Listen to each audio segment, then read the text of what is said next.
Hey guys, what's up? Today I'm teaching you how to enter and exit trades in the Forex market. The very first thing we can do is actually mark an area of resistance. I'm currently on the monthly time frame, but it really doesn't matter which time frame you use. We need now a nice little support. Now, if we take a look at the chart that's already happened, of course, we can see that entry and exit positions were the support over here and the resistance over here. Each time if we entered or exited the trade in one of these key levels, we would have been a profitable trader. However, you know as well as I do, that's not how Forex trading works, since we have to speculate where the next move is gonna be. So the first thing I recommend you guys to do is wait for confirmation of support. As we can see, we had a push towards the upside just over here. This is a problem. We don't have a pullback.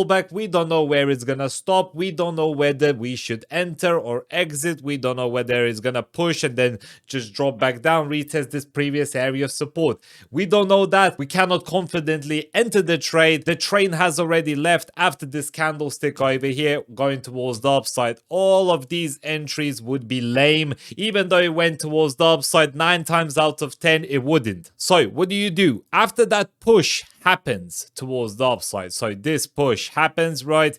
We had a pullback over here. So push, exhaustion, first pullback to the previous area of support. Now, potentially you could say this develops a strong support area, but not really, because it hasn't pulled back that many times. So the best thing you can do is wait for another push and exhaustion. After this happens, you have a solid support over here, since it bounced off this area 2 times, right? So likely the next area zone that is super strong is this monthly area zone. So we could potentially straight away enter our position, maybe on this candlestick over here, but I would probably enter on this bullish engulfing one. It's just a tiny bit better for confirmation, and as we can see, it went towards the upside. Stop loss just below the support, and take profit around 2 to 1 risk to reward, as we can see over here, would have been perfect.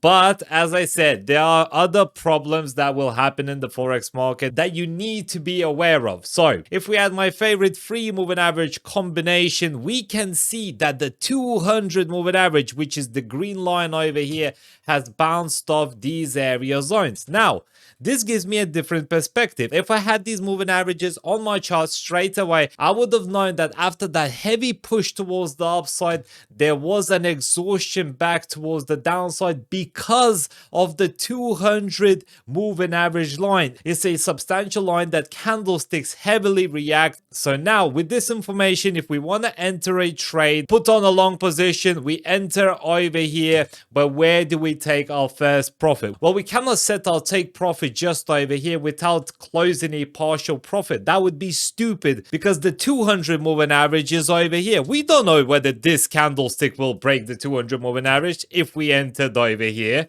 We are stuck, right? So what you want to do is actually take a partial position just over here, drag this bad boy along about 140, 150 pips in this case. This is where you would close your first position. After that position happens and you close it off, then you can move your stop loss to maybe half or even to your entry position. And in case it does break the 200 moving average, it is currently broken by this beautiful blue candlestick, we can definitely see that the market continues moving up in the direction we thought will happen. But it's important to take a partial position close over here, just in case something like this happens. If we just scroll along, it goes towards the upside over here, but does not reach the monthly area of resistance, right? Monthly area of resistance over here never reached it. Although it was pretty damn close, it never reached it. And if you had your take profit over here, it would have pulled back and maybe even stopped you out with this candlestick.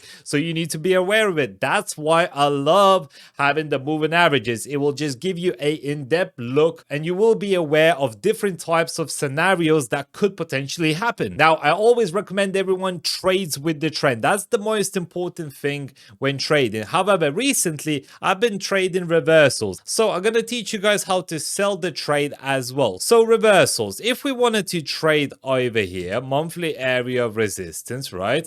We need to wait for a strong candlestick confirmation. This is definitely a strong candlestick confirmation. Why? Because this single candlestick is called a upper shadow. It has a strong shadow at the top, small candlestick body over here. It's bouncing off a monthly area of resistance, right? Monthly. This is a strong resistance. A lot of sellers are here, rubbing their hands, waiting for buyers to come in because they're gonna sell the market and it's definitely likely gonna drop. They're gonna take a lot of retail traders' money just by waiting for these strong positions. What you want to do is wait for this candlestick closure. When it actually closes like this candlestick, then you can start thinking about entry, or you can be extra careful and wait for another candlestick close, which would be this one over here, the red one. Strong shadow as well. Candlestick body is red, as well as the previous pin bar candlestick over here,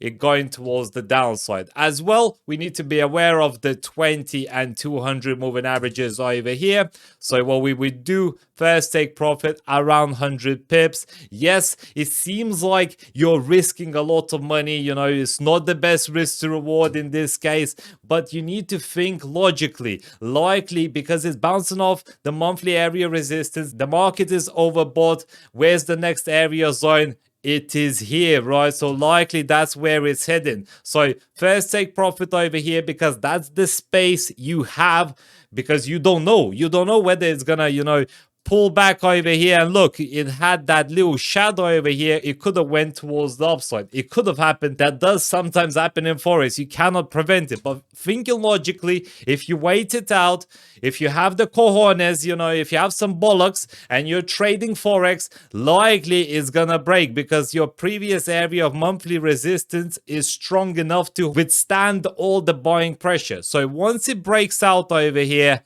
that is beautiful. That is what you want to see. You can then potentially go maybe to the daily time frame and see what's going on. Look, the daily time frame moving averages 20 and 50 over here have been broken, moving towards the downside.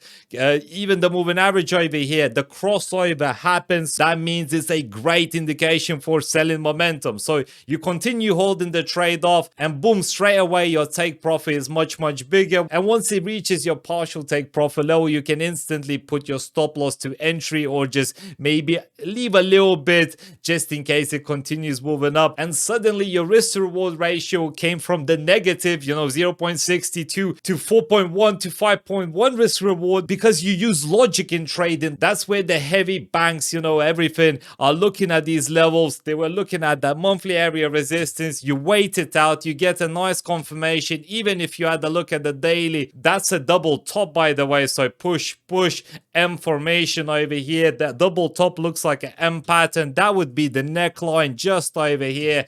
It breaks the neckline. What do you think is gonna happen? It drops towards the downside, and that's the best way to enter and exit trades in the Forex market. So that's the way I do it. I've been trading for 10 years, and if you have any questions, I'll happily answer it down in the comments below.